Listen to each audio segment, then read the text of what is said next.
মোস্তাকিম কই রে? আয় এইদিকে আয়। স্কুল থেকে তোর হেড স্যারে ফোন দিছিল আমায়। আর কি হইলো তোমার আবার? এত জোরে জোরে ডাক দিতেছো কেন? আমি কি বয়রা নাকি? একটু আস্তে করে ডাকলেও তো পারো। কথায় আছে না যে চোরের মার বড় গলা। নবাবজাদাকে এখন একটু জোরে ডাক দিয়েছি, সেটাও আমার ভুল হয়েছে। কেন রে নবাব, যখন পরীক্ষার খাতায় আবোল তাবোল লিখে আসিস তখন তো ধ্যান জ্ঞান কই থাকে? না, ইয়া মানে বাবা, মানে আসলে হয়তো কোথাও ভুল হচ্ছে। আমি তো ঠিকই লিখে এসেছি পরীক্ষার খাতায়। ওরে আমার নবাব, ব্যাস ব্যাস, তোকে আর কিচ্ছু বলতে হবে না। আমি যা বোঝার বুঝে গেছি। তুই এক্ষুনি আমার বাসা থেকে বের হ। আর তোকে বলেছিলাম যে ভালো রেজাল্ট করতে পারলে তোকে একটা ফোন কিনে দিব, আইফোন। কিন্তু সেটা আর হবে না। যদি কখনো ভালো রেজাল্ট করতে পারিস তাহলে আইফোন পাবি, নয়তো না। না বাবা, প্লিজ প্লিজ তুমি আমাকে আইফোন কিনে দিও বাবা। আমি এখনই হেড স্যারের সাথে কথা বলে আবাসিক থাকার ব্যবস্থা করব।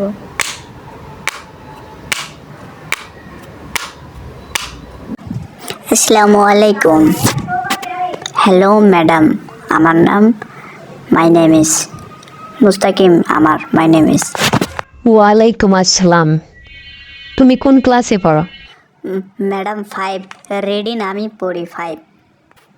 ম্যাডাম আমি এখানে আবাসিক থাকবো স্কুলে। ও আচ্ছা, তুমি তো দেখি ভালোই ইংরেজি পারো। তুমি রুম নাম্বার 201-এ চলে যাও, তাহলে সেখানে তুমি আবাসিক থাকবা।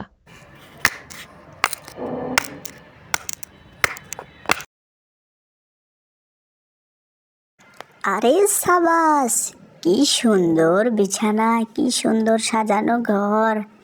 এখানে তো আমি খাবো আর ঘুমাবো আর আব্বুর কাছে আইফোন নিব। হ্যালো আব্বু। হ্যাঁ হ্যাঁ খেয়েছি। হ্যাঁ হ্যাঁ একটু আগেই পৌঁছেছি। আরে ওসব নিয়ে তুমি টেনশন করো না তো। রুমের মধ্যে কেউ আছেন? সিনিয়ররা আপনাকে ডাকতেছে, তাড়াতাড়ি আসেন বাইরে। হ্যাঁ হ্যাঁ আব্বু, আর তোমার সাথে একটু পরে কথা বলতেছি। সিনিয়ররা আমাকে নাকি ডাকলো।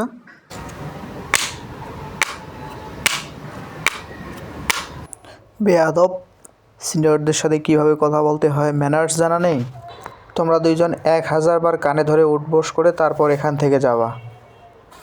ওরে বাবা, সময় থাকতে এখান থেকে মানে মানে কেটে পড়ি।